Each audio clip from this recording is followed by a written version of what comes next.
This is Friday, the end of a working week for me. I've been traveling all week. Looked into all of my accounts that I had listed that I would see that week. It was a good week. Cleaned the stores. And the storm had finally left, quit snowing. The sun was melting the snow off the road so you could drive halfway decent. And I was just praising the Lord that I was safe, my car was safe, and I was looking forward to seeing Debbie and the kids. So I was driving away, and I got up there on the straight path, which turns into the bypass, and I looked, and it was straight. Everything was clean. The sun did a good job. So I kept driving, and I upped my speed a little. I dropped it to 40, and all of a sudden I heard all this loud racket all the way around my car. It was like someone banging on the ceiling, banging on my doors, banging on the hood, banging on the trunk hood thing. And I finally pulled over. I stopped. I was so scared. And I turned it off, got out, ran around, checked everything, checked underneath it, pulled up the hood, checked that. I couldn't figure out what was wrong. There was a sign that said Jane, 6 miles. So I thought, you know what, I'm going to go to Jane, but I'm going to have to creep in because I don't know what this car is going to do. And there was no cell phones at that time.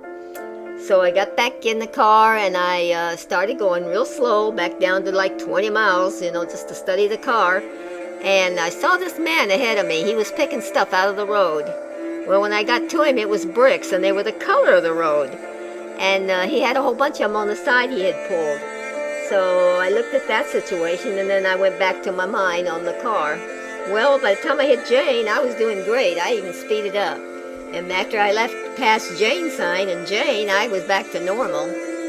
So I crossed the border, and I hit Bella Vista and on through Bella Vista, and boy, I was happy. I was getting close to home. At that time I was in Fayetteville. But I kept thinking about that encounter, and I somehow have always felt that encounter that I had with my car and that guy and his bricks, they had something to do with each other. Had I hit him, I would have tore my car up and possibly killed myself, or tore my body up. I would have killed him if he'd have been in the way. So, there's all kinds of horrible things I could think of that would have happened had I hit that stack of bricks and everything. So I thank God he loved me enough to actually send divine help to stop my car, stop me to stop and check things out. So I praise the Lord that he is my provider, he is my helper, and he's just done this over and over for me. So I would suggest you get the hold of the Lord and let him do it for you too. God bless you.